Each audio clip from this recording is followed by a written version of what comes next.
My golden child brother laughed at me at Thanksgiving when I announced my business idea and called it embarrassing. 6 years later, he sent me his application letter. My brother Keith was the golden child. 4 years older, better grades, better job, better everything according to our parents.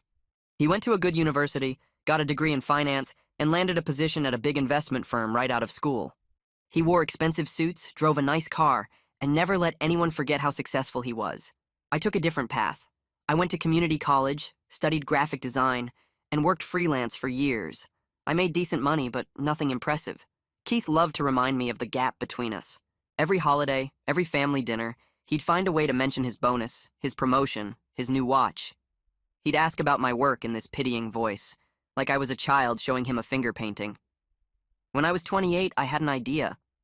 I'd been doing freelance design for small businesses, and I noticed most of them struggled with their online presence. They needed websites, logos, social media content, but they couldn't afford to hire separate people for each thing. I thought I could build a company that offered all of it in one package. I spent 6 months planning. I saved every dollar I could. I talked to potential clients. I built a business plan. When I finally felt ready, I made the mistake of telling my family at Thanksgiving. Keith laughed before I even finished explaining. He said the market was saturated.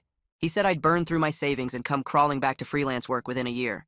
Then he looked at our parents and said it was embarrassing that I was even considering this. Our parents didn't defend me. Our mom said maybe Keith had a point.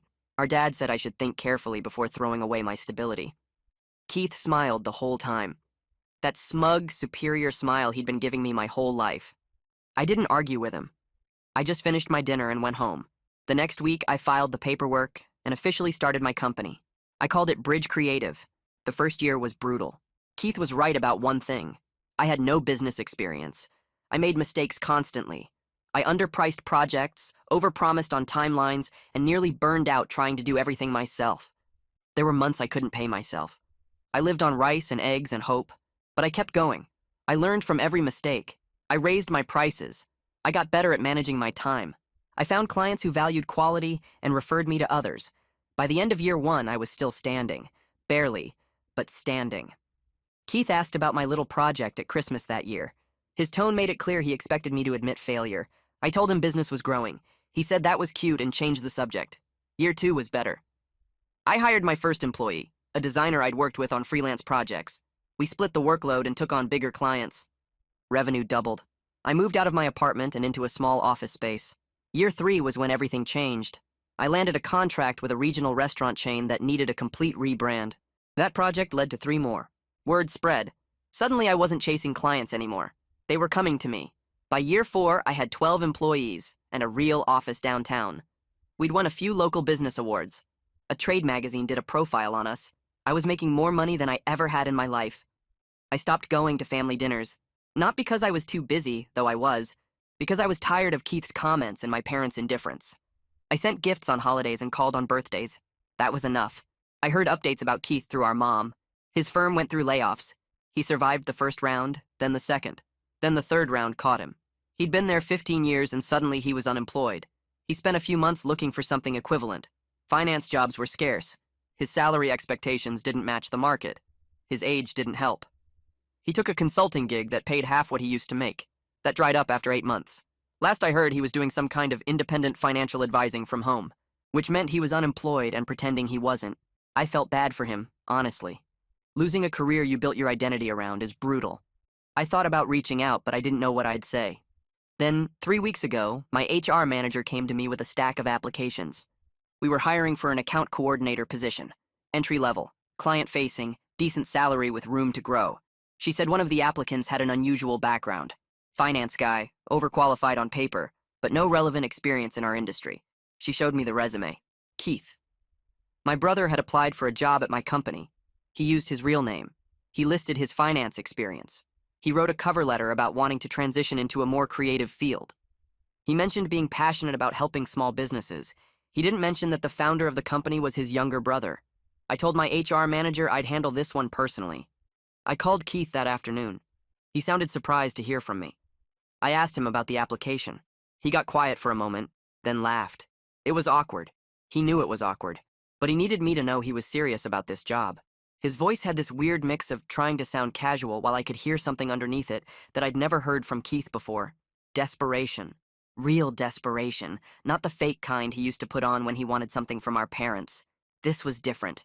This was my brother who'd spent his whole life looking down at me, now asking me for help without actually saying the words, and I had no idea what to say back.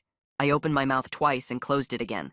Finally, I told him I'd review his application through our normal process, and he'd hear back in 2 weeks. Professional, distant, safe. He started to say something.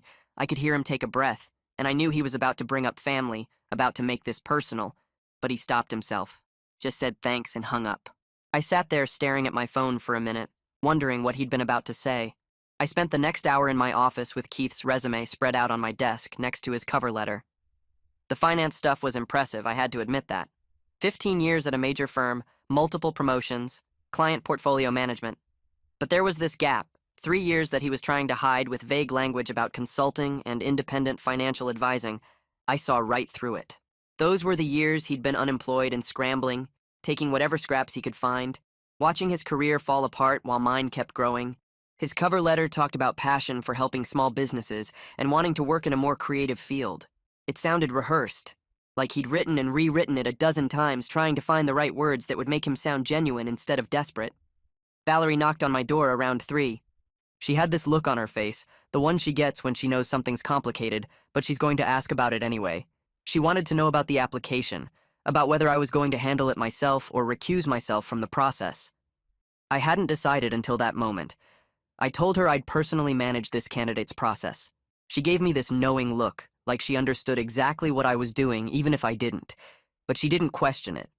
Just nodded and left me alone with Keith's paperwork and my thoughts. That night I couldn't sleep. I lay in bed staring at my ceiling, replaying that Thanksgiving dinner 6 years ago over and over in my head. Keith's laugh when I mentioned my business idea, not a little chuckle, but this full laugh like I'd told the funniest joke he'd ever heard. The way he looked at our parents, this glance that said, "Can you believe this?" Like they were all witnessing something pathetic together. That word hanging in the air, embarrassing. He'd called my dream embarrassing in front of everyone, and our mom had agreed with him, and our dad had told me to think carefully, and nobody had defended me. Nobody had said maybe it could work. Maybe I should try. I remembered finishing my dinner in silence, driving home alone, sitting in my apartment and deciding I was going to do it anyway, just to prove them all wrong. I gave up on sleep around 6 and went into the office early. I spent the morning researching what had happened to Keith's firm. The financial news articles painted this picture of industry contraction, regulation changes, market shifts. His firm had done 3 rounds of layoffs over 2 years. I pulled up Keith's LinkedIn profile, which he kept updated even though he wasn't working anywhere. He'd been cut in the second round, not the first. That told me something. The first round was the obvious cuts, the people who weren't performing. The second round was when they started looking at cost versus value, and apparently Keith hadn't been valuable enough to keep. The third round happened 6 months after he was already gone. I sat there looking at his profile picture, this professional headshot where he looked confident and successful, and wondered how long it had been since he'd felt that way. Theo showed up at my office around 10 with 2 cups of coffee. He took one look at me and asked if I was okay because I'd been distracted all morning. I hadn't even realized he'd noticed. I ended up telling him the whole thing, about Keith's application, about our history, about the Thanksgiving dinner. Theo whistled low and said that was complicated as hell. He sat down in the chair across from my desk and asked what I was going to do. I realized I didn't know. Part of me wanted to reject Keith immediately, just send him a standard rejection email and feel that rush of vindication. He'd laughed at my dream, and now he needed me, and I could make him feel exactly how he'd made me feel. Small, dismissed, not good enough. But another part of me was curious about who Keith had become. The guy on the phone hadn't sounded like my arrogant older brother. He'd sounded humbled, maybe even broken, and I wanted to know if that was real or just an act to get the job. I decided to treat this like any other application. I told Theo I was sending Keith's resume to our external recruiter for the initial screening. We used her for all our hires, someone outside the company who could be objective. If she found problems, or if Keith bombed the basic assessment we give all candidates, then the decision would be made for me. I wouldn't have to be the one to reject him. Theo nodded and said that was smart, keeping it professional. The recruiter called me back 2 days later. She said Keith's finance background was overqualified for the account coordinator role, which was entry-level, but his assessment showed real ability for client relationship management. He'd scored high on communication skills, problem-solving, adaptability. She recommended doing a phone screen to figure out if his interest in the creative industry was genuine or if he was just desperate for any job. I told her I'd handle the phone screen myself. I scheduled the phone interview for the next afternoon. Keith picked up before the first ring finished, and when he said my name, it came out careful and professional instead of the dismissive way he usually said it. I could hear something different in his voice, something tight and nervous that told me how badly he needed this job. I opened with standard interview questions, asking why he wanted to transition into creative services after spending 15 years in finance. He gave me an answer that sounded rehearsed, talking about meaningful client relationships and helping small businesses grow. It was polished and safe, the kind of thing you'd say in any interview. I cut him off and asked him to be honest about what he was running from instead of what he was running toward. The silence stretched out long enough that I checked my phone to make sure the call hadn't dropped. Then Keith started talking, and his voice lost that professional coating.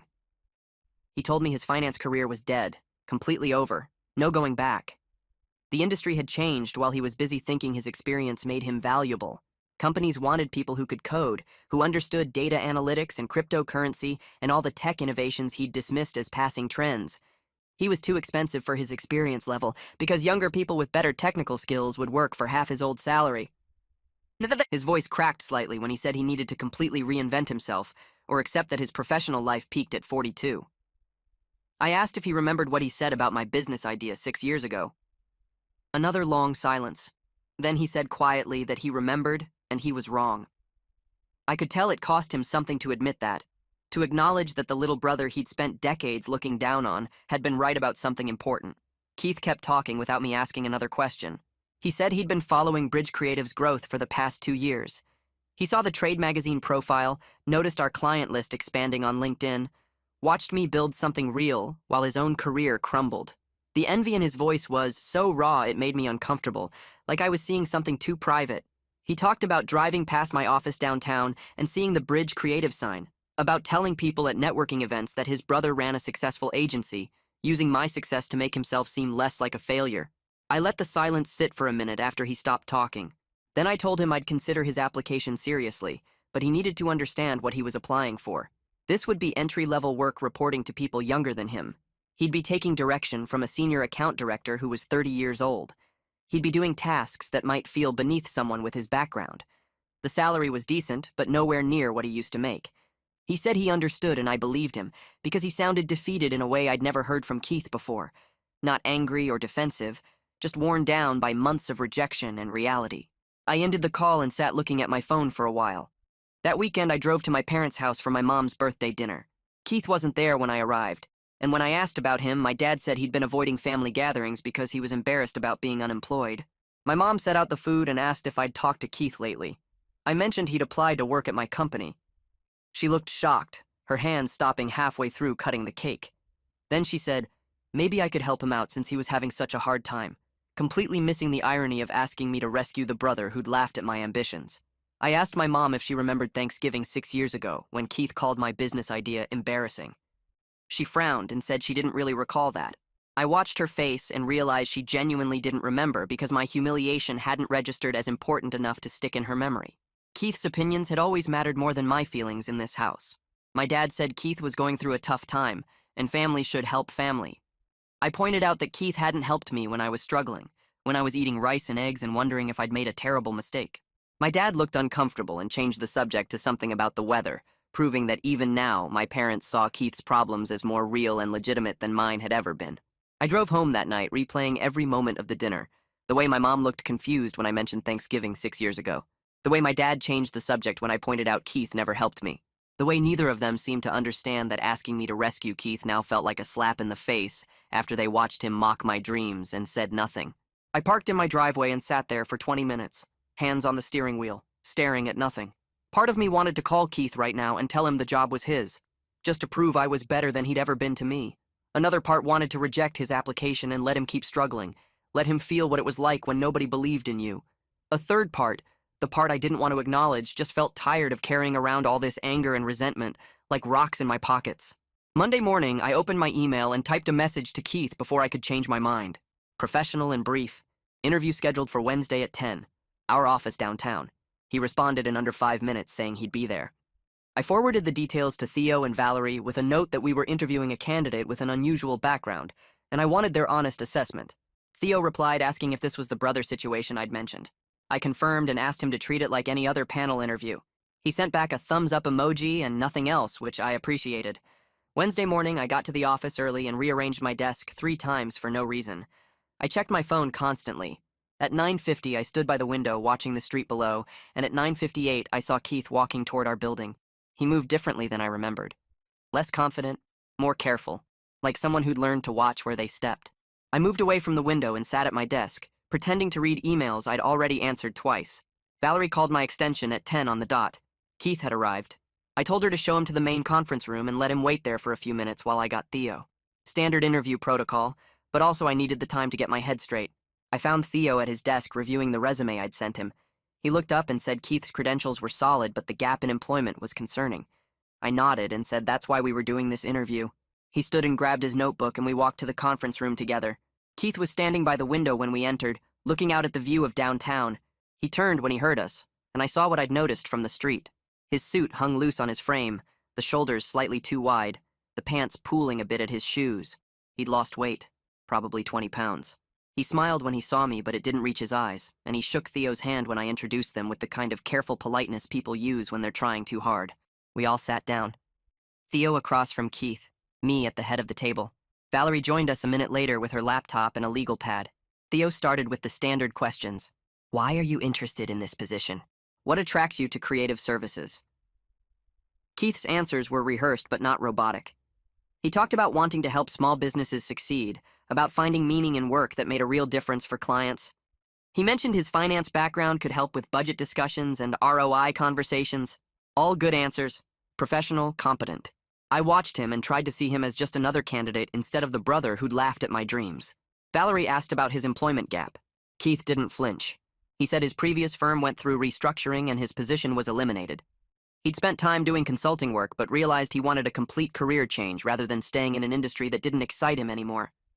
The way he said it was smooth, practiced, like he'd given this answer to 10 other interviewers already. Valerie made notes and moved on. Then Theo asked about his biggest career failure. The question hung in the air for a second. Keith's careful composure shifted. His shoulders dropped slightly. He looked down at his hands on the table, and I saw his thumb rubbing against his index finger, a nervous habit I remembered from childhood.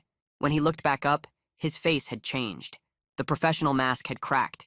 He said his biggest failure was being too proud to see his industry changing around him. He'd been successful for so long that he stopped questioning his own approach. He dismissed new technologies and methods because his old ways had always worked. He didn't listen to younger colleagues who saw problems he was blind to. He spent too much time talking about past successes instead of adapting to current realities. By the time he realized he needed to change, it was too late. The layoffs came, and he was expendable, because he'd made himself irrelevant. His voice was steady, but I heard something underneath it. Something raw and honest that I'd never heard from Keith before. I recognized myself in what he was saying. Not the arrogance part, but the struggle. The hard lessons learned through failure. The humiliation of realizing you'd been doing everything wrong. I'd felt all of that during my first year running Bridge Creative, those months when I couldn't pay myself, and wondered if Keith had been right about me burning through my savings. The difference was, I'd learned those lessons on my way up. Keith was learning them on his way down. The interview continued for another 20 minutes. Keith answered every question thoughtfully. He asked smart questions about our client base and company culture. He didn't mention once that I was his brother or that he'd known me his whole life. He treated me like a CEO he was trying to impress, and watching that reversal should have felt satisfying, should have felt like vindication. Instead, it just felt strange and uncomfortable and sad. After Keith left, Theo and Valerie and I stayed in the conference room. Theo spoke first. He said Keith was clearly overqualified on paper, but seemed genuinely humbled by his experience. His finance background could legitimately help with client budget discussions, especially with our bigger accounts where ROI conversations got complicated. But he was concerned about the family dynamics. Having my brother work here could create weird power dynamics with the rest of the team. Valerie agreed. She said Keith seemed sincere, but she worried about what would happen if he didn't work out. Firing family was messy. It could poison the workplace culture. I listened to them lay out all the practical concerns I'd been thinking about for days. Before I could respond, Fiona appeared in the doorway. Our CFO had been with the company for 3 years and never hesitated to ask hard questions. She pulled out a chair and sat down without being invited, which was very Fiona. She looked at me and asked the question nobody else would. Was I considering hiring Keith because he was actually qualified for the role, or because I wanted him to see my success up close, or because I wanted to prove I was the bigger person. She said all three were understandable, but only one was a good reason to hire someone. I opened my mouth to answer and realized I didn't have a good one. I didn't know which reason was driving me. Maybe all three, maybe none of them. I told Fiona I needed to think about it. She nodded and said that was fair, but I should figure out my real motivation before making a decision that affected the whole team. Then she left as quickly as she'd arrived. That night I sat at my desk at home with Keith's resume open on my laptop. He'd listed 3 references, all former colleagues instead of supervisors, which was odd for someone with 15 years of experience.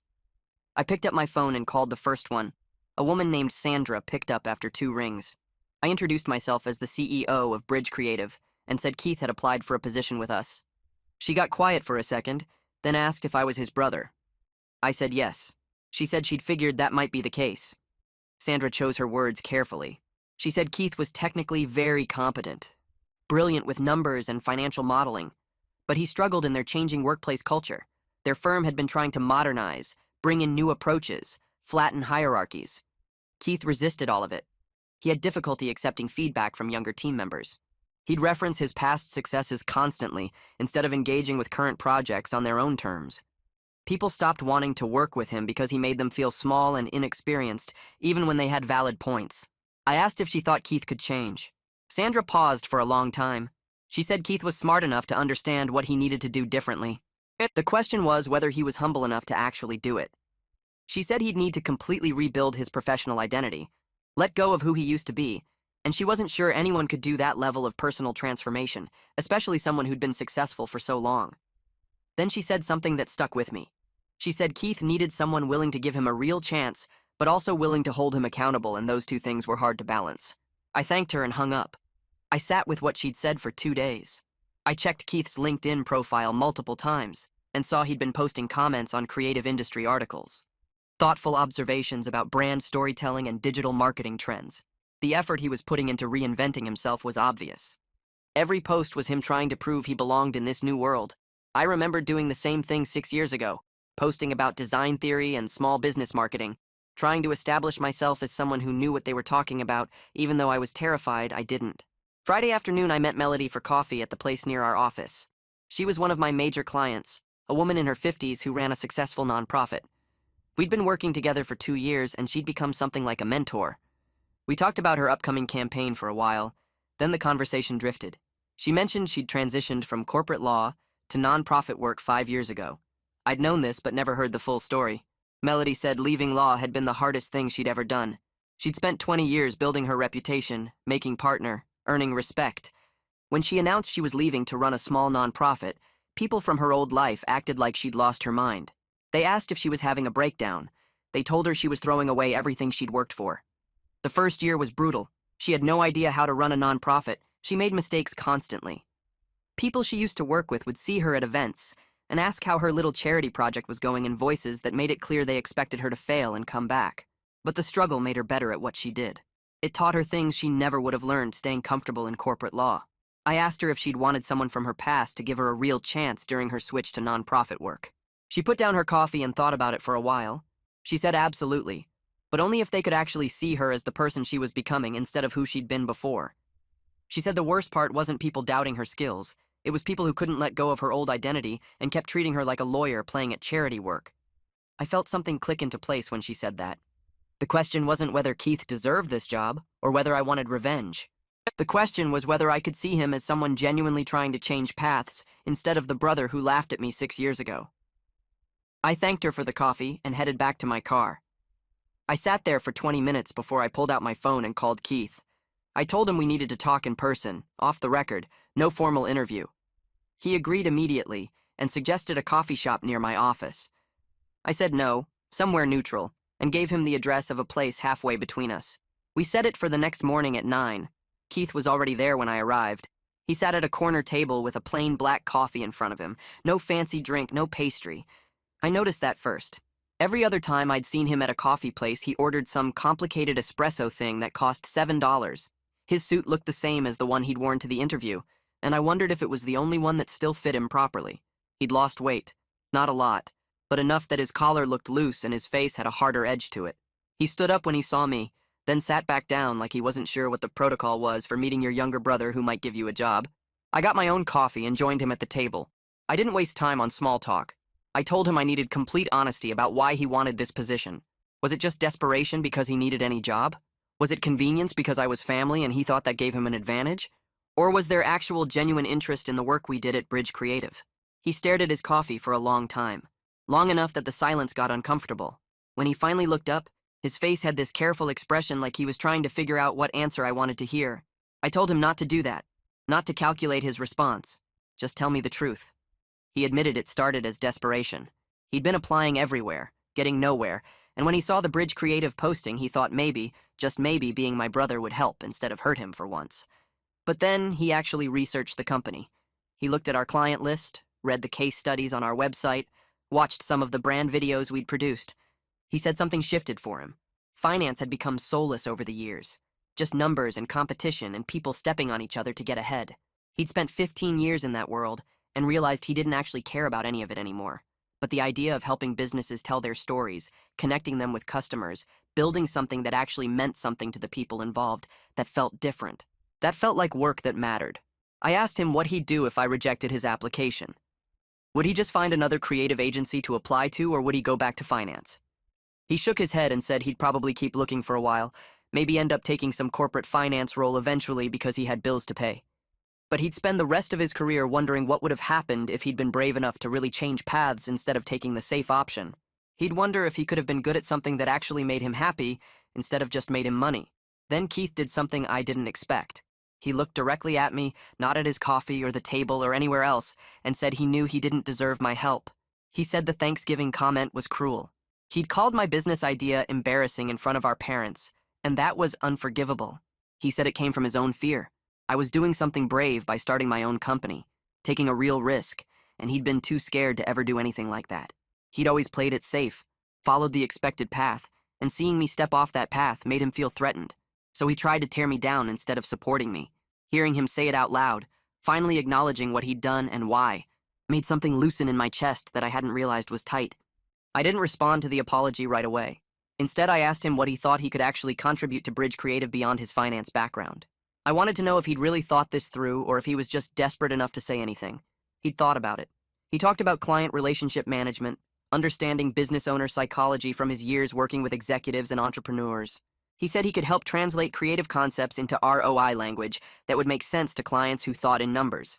He could bridge the gap between our designers who thought in aesthetics and clients who thought in revenue. The way he described it showed he'd actually studied what we did and where he might fit. We ended up talking for 2 hours. The coffee shop filled up and emptied out again around us. I watched Keith explain his ideas for how he'd approach different client scenarios, and I saw glimpses of someone different from the brother I grew up with. He was still proud. You could see it in how he sat and talked, but it was tempered now by actual failure and actual humility. He was still competitive, but more self-aware about it, like he understood that competition had been part of what destroyed his finance career. I realized people could change when circumstances forced them to face their own limits. Losing everything he'd built his identity around had broken something in Keith, but maybe it had also created space for him to become someone better. I told him I'd make my decision within a week. He thanked me and said whatever I decided, he appreciated me taking him seriously instead of just rejecting him outright. He said he knew he would have done exactly that if our positions were reversed 6 years ago. He would have enjoyed rejecting me, would have seen it as proof he'd been right all along.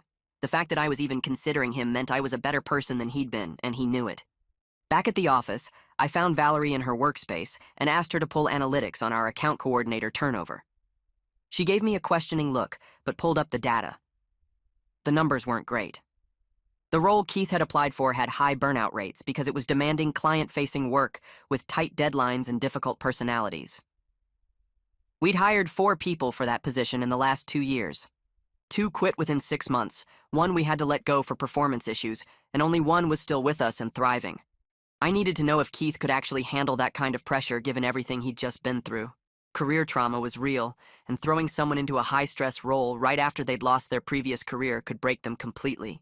Valerie asked if I was seriously considering hiring my brother, and I told her I was trying to figure out if it was the right move for the company or just something I wanted to do for complicated personal reasons I didn't fully understand yet. She gave me a look that said she understood this was about more than just filling a position. And I spent that evening alone in my apartment with Keith's file spread across my kitchen table. His resume listed 3 major accounts he'd managed at the investment firm, all of them businesses in the $20 to $50 million range. He'd handled their portfolio management, risk assessment, and financial planning. The cover letter talked about wanting to help small businesses grow, about finding meaning in work that directly impacted people's lives. I pulled up our current client list and started making notes. The restaurant chain was expanding into 4 new locations and kept pushing back on our branding package because they couldn't see how design work translated to increased revenue. Keith could explain that in their language.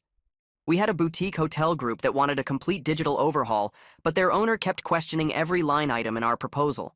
Keith could break down the numbers in ways that made sense to business owners who thought in profit margins. There was a local brewery that needed rebranding, but their founder was a former accountant who wanted spreadsheets showing projected return on investment for every creative decision. Keith would understand that mindset because he'd lived in it for 15 years. I made a list of 8 current projects where Keith's background could genuinely help. Not because he was my brother, but because we actually needed someone who could speak both creative and business fluently. By Sunday night, I'd built a case for hiring him that had nothing to do with family and everything to do with what Bridge Creative needed to grow. Monday morning, I called Theo, Fiona, and Valerie into the main conference room. The 3 of them were my core leadership team, and I trusted their judgment more than my own sometimes. They sat down looking curious and slightly concerned because I'd marked the meeting as urgent. I told them everything. I started with Thanksgiving 6 years ago, and Keith's laugh when I announced my business idea. I explained how he'd called it embarrassing in front of our parents, how nobody had defended me, how I'd gone home that night and decided to prove him wrong. I showed them Keith's application and resume, walked them through his qualifications and his 3-year gap, explained about the layoffs and failed job search. I laid out the family dynamics, the golden child versus disappointment dynamic, the fact that hiring Keith would mean my older brother working for me at an entry-level position. I asked them to tell me honestly whether hiring Keith would be good for Bridge Creative or just good for my ego. The room got quiet. Fiona pulled Keith's resume across the table and studied it carefully. Theo leaned back in his chair and stared at the ceiling. Valerie made notes on her tablet with quick, precise movements. After what felt like 10 minutes, Theo spoke first. He said Keith's finance background could definitely help with client relationships, especially the ones who needed creative work explained in business terms. He said the skills were there, and the humility in Keith's application seemed real. But he also said the family stuff was complicated and asked if I could actually manage Keith like any other employee instead of my older brother. He said if I couldn't separate those things, it would poison the whole team dynamic. Fiona jumped in next. She said her concern was setting a precedent for hiring family members. Bridge Creative had always been professional and merit-based, and bringing in relatives could make other employees question whether advancement was about performance or connections. She said if we hired Keith, we needed clear boundaries and he couldn't get special treatment just because he was related to the CEO. She also pointed out that Keith might struggle with authority given his age and experience level, taking direction from people younger than him in an industry he didn't know. Valerie had been quiet through both of their assessments, still making notes. When she finally looked up, she said, Keith's humility seemed genuine based on the application and phone screen, but humility under pressure was different from humility when things were going well. She suggested a probationary period with very clear performance metrics. She said we should measure his client satisfaction scores, his ability to work with the creative team, and his willingness to take feedback. She said if he couldn't handle criticism or started acting superior once he was comfortable, we needed to be willing to let him go regardless of family ties. I listened to all of it and realized they were giving me the honest input I'd asked for. Nobody was telling me what they thought I wanted to hear. Theo thought it could work if I managed it right. Fiona worried about precedent and team morale. Valerie wanted clear metrics and accountability. The consensus was that Keith could potentially be valuable, but only if I could actually be his boss instead of his younger brother. Only if I could evaluate him fairly, give him critical feedback when needed, and fire him if he didn't perform or if the family dynamics became toxic. I sat with that for a moment. They were asking if I trusted myself to hold Keith accountable the same way I would any other employee. To not give him special treatment or let old family patterns creep into our professional relationship. To be willing to let him go if it didn't work out, even though that would create massive family drama. I thought about the person I'd become building Bridge Creative.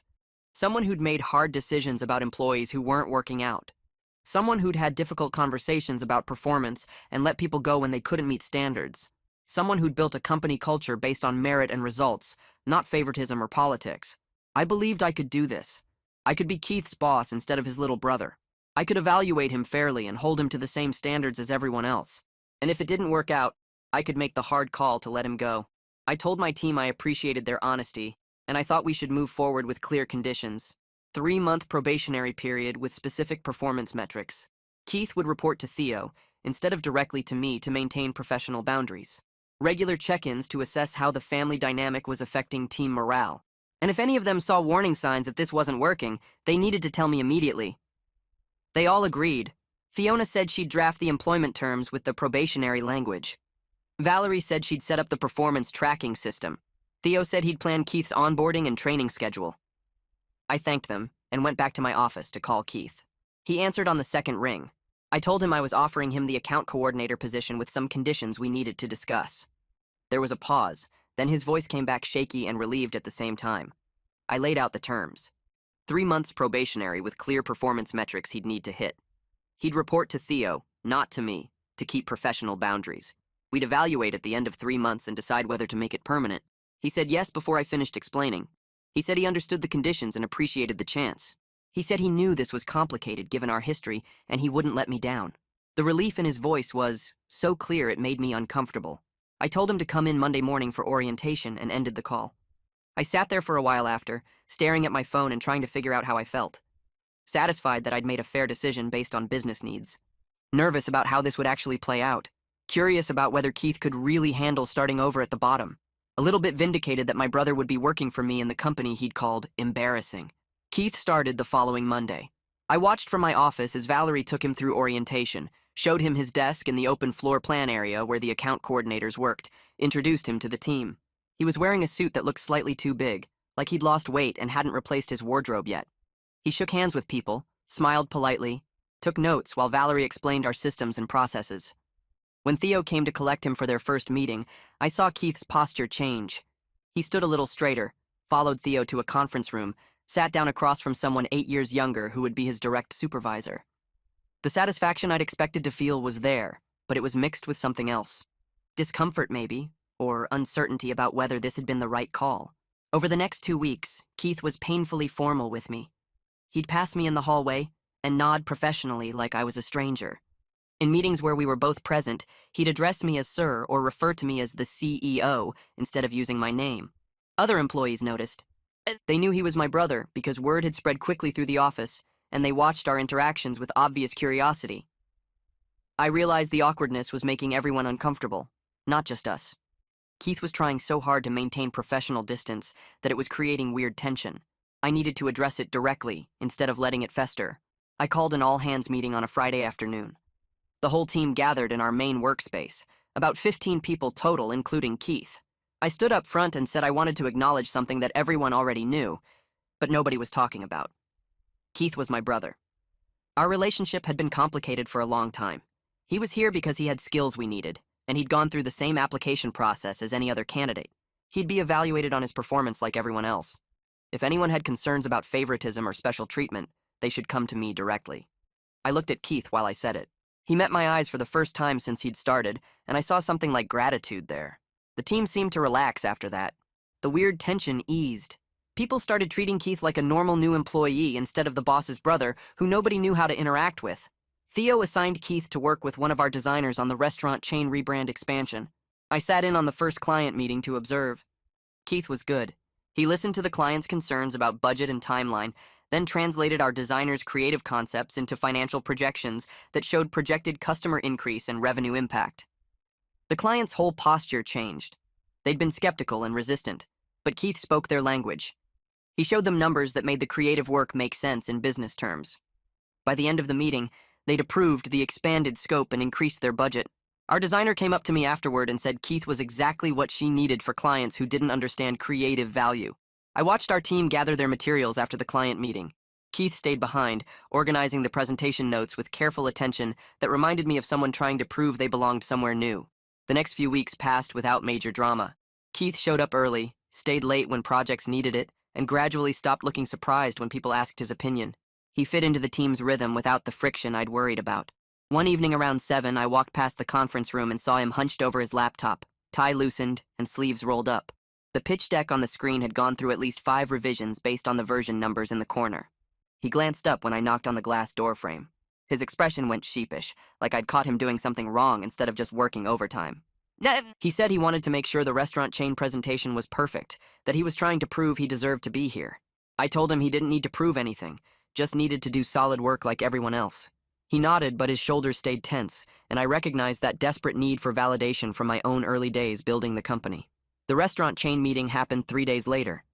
Their marketing director spent the first 10 minutes skeptical about expanding the rebrand to their catering division. Keith walked through the financial projections with the kind of confidence that only comes from actually understanding numbers. He showed them customer retention data, explained how consistent branding across divisions would increase their perceived value, and translated our designers' creative concepts into revenue forecasts. By the end of his presentation, the marketing director was asking when we could start. After the client left, Theo pulled me aside in the hallway. He said the client specifically requested Keith for their next project, praised his ability to make creative work make sense in business terms. Keith was standing close enough to hear, and I watched his whole face change. That look of professional validation, of being valued for current contribution instead of past credentials, reminded me why I'd taken the risk of hiring him. 2 months into Keith's employment, my mom called and invited both of us to Sunday dinner. She said it had been too long since we were all together, used that careful voice that meant she was trying to fix something without acknowledging what was broken. I almost said no out of habit, then realized I was curious about how family dinner would feel now that the power dynamic had shifted so completely. Keith and I drove separately to our parents' suburban house. The dining room looked exactly like it always had. Same table where Keith had laughed at my business idea 6 years earlier. But everything felt different. My mom kept glancing between us during dinner like she was trying to solve a puzzle. She'd ask Keith about work, and he'd answer honestly about learning the creative industry. Then she'd look at me like she expected me to contradict him or make it awkward. My dad finally asked directly how Keith was doing at the company. Keith started to answer, but I jumped in first. I said he was exceeding expectations, that our clients specifically requested him, that the team appreciated his ability to bridge creative vision with business reality.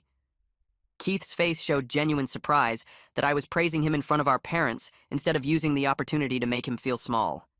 My mom's eyes got shiny with tears, though I wasn't sure if she was crying because Keith was doing well or because she finally understood what it meant that he was working for me. My dad nodded slowly and said he was glad we were both doing well, which was the closest he'd come to acknowledging that maybe they'd been wrong about my business idea all those years ago. After dinner, Keith and I ended up in the kitchen doing dishes while our parents sat in the living room. He handed me a wet plate and said thank you for giving him this chance. The words came out quiet but genuine. I dried the plate and realized something had shifted inside me. I didn't feel vindictive anymore. Watching him rebuild his confidence and find work he actually cared about felt more satisfying than any revenge could have been. The anger I'd carried for 6 years had burned down to something smaller and less sharp. Keith scrubbed another plate and asked if I ever thought about that Thanksgiving dinner. I admitted I'd thought about it constantly while building the company, that his laugh and the word embarrassing had fueled a lot of late nights when I wanted to quit. He nodded and said he thought about it too, about how wrong he'd been and how his arrogance almost cost him the chance to do work that actually mattered. We finished the dishes in comfortable silence that felt new for us. 3 months after Keith started, I sat down with Theo for his probationary review. Theo's assessment was straightforward and positive. Keith had strong performance marks across all metrics. The team liked working with him, and clients consistently gave good feedback. Theo recommended keeping him on permanently without hesitation. I called a team meeting and asked for honest input about making Keith's position permanent. The consensus was clear. He'd become a valuable contributor who was genuinely committed to learning the industry instead of just coasting on past credentials. Nobody had concerns about favoritism or special treatment because Keith had earned his place through actual work.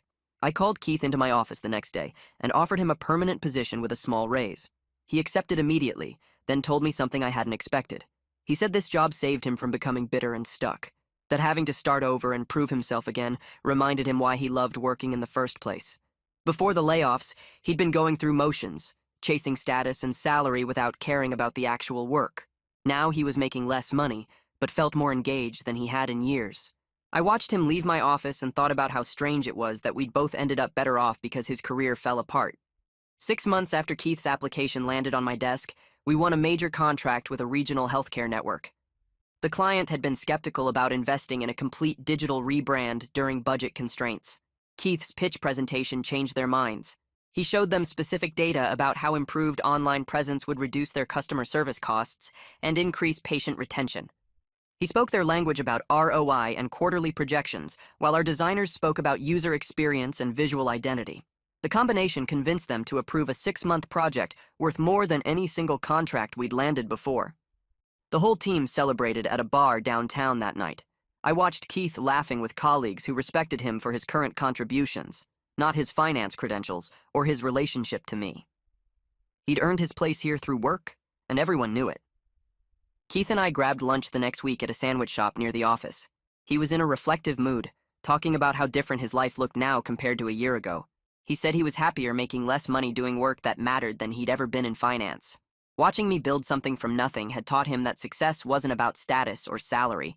It was about creating real value and being proud of your work. I bit into my sandwich and thought about how far we'd both come from that Thanksgiving dinner. Neither of us was the same person we'd been 6 years ago. We'd both failed and rebuilt ourselves, just in different ways and different timelines. The brother sitting across from me wasn't the golden child who'd mocked my dreams. He was someone who'd learned humility the hard way and was building something new from the pieces. That felt like enough. 3 months after the celebration, my mom called and asked if she and my dad could visit the office. She'd never asked before, never shown interest in seeing what I built, and the request caught me off guard. I said sure and gave her the address. They showed up on a Tuesday afternoon, both dressed like they were attending something formal instead of visiting their son's workplace. I gave them a tour, showing them the design stations, the conference rooms, the client gallery wall where we displayed our best projects. Keith was in a meeting when they arrived, and I watched my mom's face when she saw him through the glass wall, presenting to a client with confidence I hadn't seen in him since before the layoffs. After the tour, my mom pulled me aside near the break room. She looked uncomfortable, fidgeting with her purse strap. She said she'd been thinking about that Thanksgiving dinner 6 years ago, about how she didn't support my idea when I needed her to believe in me. She said she didn't understand what I was building back then, couldn't see the vision, but walking through this office and seeing what I created made her realize she'd been wrong. She told me she was proud of me now. The words felt both too late and exactly what I needed to hear. I thanked her and hugged her, and we didn't talk about it again, but something shifted between us. 2 weeks later, Keith got a call from someone he used to work with in finance. The guy was starting a consulting firm and wanted to know if Bridge Creative needed financial advisory services.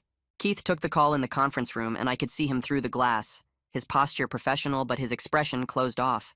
He handled the inquiry politely, thanked the caller for thinking of him, and declined the opportunity. Later that afternoon, he stopped by my office and told me about the call.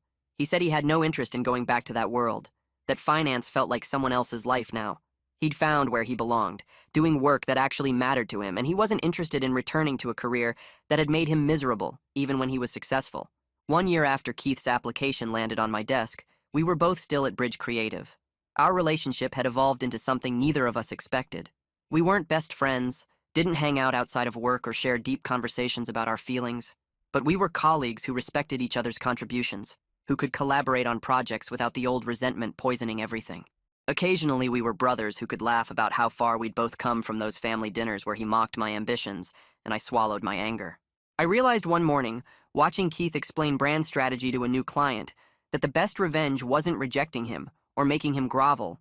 It was building something good enough that he wanted to be part of it and being secure enough in my own success to let him join. We were both better for it. He'd learned humility and found work he cared about. I'd learned that vindication mattered less than creating something meaningful. That felt more important than any satisfaction I could have gotten from turning him away.